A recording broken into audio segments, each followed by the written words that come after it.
What's up, everybody? Welcome to the Tennis and Bagels podcast. I'm Andre, and lately there has been a lot of interesting stuff happening in the clay season off of the WTA side, namely Swiatek training with Rafa Nadal at the Rafa Nadal Academy. There were a lot of videos around them, and we couldn't really hear anything that they were talking to, just like gestures. But tennis players always do gestures and whatnot, right? But that's still interesting.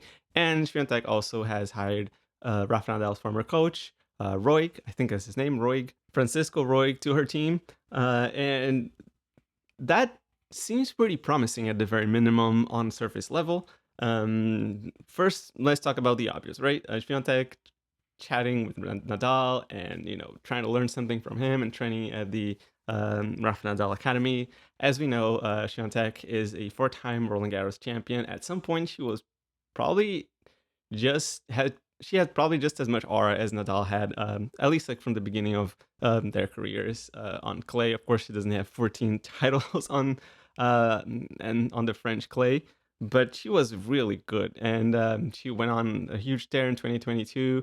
Even 2023, she was winning a lot of titles, and she was basically the player to beat on clay. And right now is just not so much the case, right? She has lost a lot in her confidence. And last year, specifically, as I mentioned before, she got bageled by Sabalenka at the semifinals of the French Open, which is very bad for aura. Um, so it's been rough for Swiatek for a while now. She did win Cincinnati last year. She was playing really well, and then kind of went off the rails a bit after the Australian Open now. And after all this, we are coming to the point where we are going to see the results of those things. At the very minimum, we're going to see how she's been working with Francisco Roig and if she got something out of the Nadal training camp at the Rafa Nadal Academy in Mallorca, because she's scheduled to play Stuttgart 2 days from now. Today is Monday. And she's playing on Wednesday. Her draw is not easy. She's down to number 3 seed. Elena Rybakina and Coco Gauff are playing in Stuttgart, and yeah, it's a draw that is going to be really good for her to test herself out, especially if she comes along and playing against those players. Um, and Ostapenko is on her side of the draw, but a little bit more on that later because it's such an anomaly. But yeah, it's going to be just really interesting to see what Swiatek comes up with. Like, what are the plans? Like, what are they working on? Is this more of like a technical thing? She mentioned in some interviews that she was looking for a coach that had more of like a technical view. So she's looking to learn not so much out of the emotional aspect and like how to handle her mind, but also really just how to find, I guess, tennis solutions, not necessarily just mental solutions, to you know the bit of a slump that she's in right now. Um, and what do I think of all this? Not that my opinion matters all that much, anyways. First, Rafa Nadal. What does he add to Swiatek's game? Um, I think it's at the very minimum interesting because they have slightly somewhat similar game styles. She has a very heavy forehand with lots of spin. Her game is really really tailored to be good on clay, and she really mirrored a lot of that on Nadal's game as well. So Nadal is going to be able to like see some things in her game and explain to her how he dealt with them. I'm not sure, like obviously, like how much Nadal has been watching her, how much time has he consecrated, has he really given to learning about her struggles and what's working and what's not. But I guess they can, talk eye to eye. They probably can express their tenistic knowledge to one another and understand them each other quite easily. So I don't think that Nadal is now going to be able to give substantial advice. I actually think that at least when it comes to the forehand and maybe even protecting the serve and the second serve, Nadal is going to be able to give some tips and tricks on how to deal with it and like what were the solutions that he was finding for himself and what are the struggles that he would have and how she can turn that around for herself as well, because there's also the difference that she is right-handed and Nadal's left-handed, so there was an extra layer of tactical advantage that he could use for himself. Whereas for her as a right-hander, she doesn't have, like, for example, the lefty serve that she could use to at least try to protect herself more on break points and on ads and things like that, right? But it's going to be very much a long-term story, especially with Roig. How are they going to deal with the struggles right now? I think she's really want to put a lot of that effort for the French Open. I think she really wants to be as good as she possibly can right off the gates in Stuttgart, and finding those solutions and struggling through them. I don't necessarily think that she has the necessarily expectation of a win per se. I think she might even be exploring just alternatives and just really looking forward to facing players against whom she struggles, who are not named Ostapenko, and seeing how she can implement like those changes and just giving more data points for Roy to work with. And it's very important that they're together in that partnership while they're playing, because you can watch videos and he can see things and he can see how she went through different things in her career, um, from an outsider point of view, and even get like the data obviously from herself, which she's going to share everything that she can with him, I hope.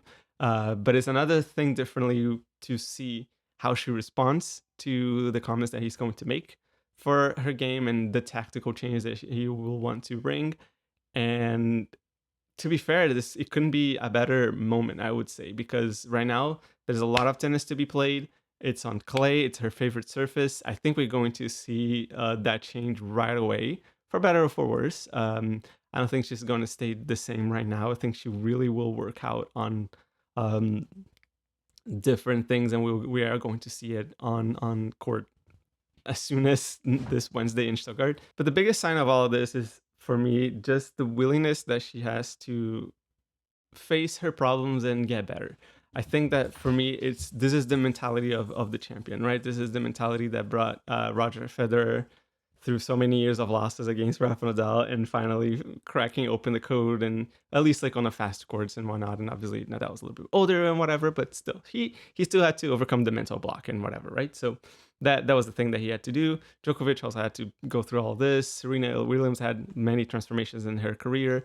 Arena Sabalenka had to go through a bunch of that too, and just really face the prospects of lots of losses in finals, even before she started really getting better and become the dominant player that she is right now.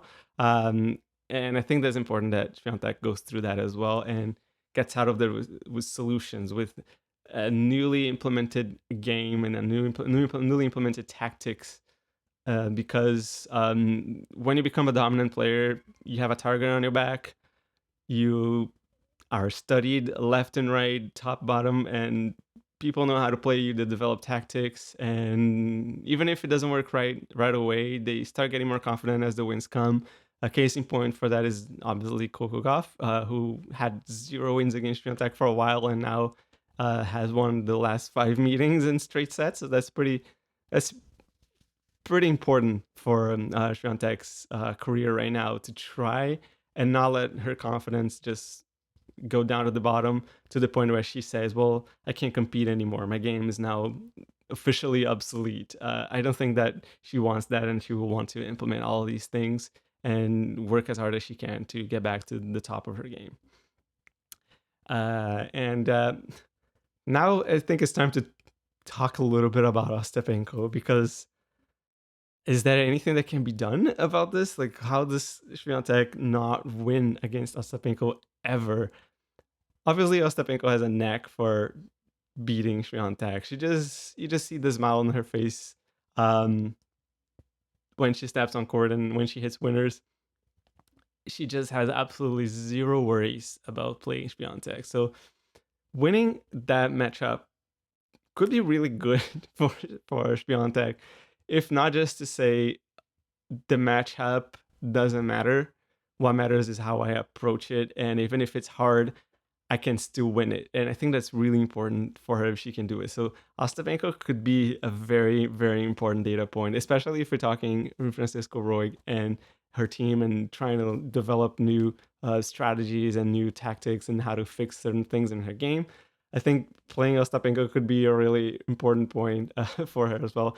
And you can't just say, oh yeah, Ostapenko, I hardly ever play her. Well, they already played 6 times and Swiatek lost all 6 of them. And sometimes some of those losses were pretty bad. um, And Ostapenko is also not a player that is, she's not exactly on her way out and going out through injury and whatever, or just like old and is going to retire soon. No, she's relatively young for a tennis player still. Um, and she has occasional good runs, and sometimes because she's lower ranked, you're going to face her in earlier rounds as well. Like for example, in Grand Slams, it's not an abnormality. Say for example, Swiatek to face her in a third round. That's pretty bad. Imagine if she goes back to the French Open, has built a confidence, hasn't faced Ostapenko, has won Stuttgart. Suppose that she made a final in Rome, and there she is, Ostapenko in the third round, and now the confidence just goes down the drain, right? So you want to fix that problem as soon as possible. You don't want to just like push it under the rug, because yeah, this is just not how you do it. I think that's could be even like a good thing for Swiatek to face Ostapenko as soon as possible in Stuttgart. So it's very very intriguing moment for Swiatek right now. I think that could be very important for her development as a player, for her to find some confidence and maybe hopefully get to her best, right? Because we didn't have as many Swiatek Sabalenka matches while they were at the top of their games. I think Madrid,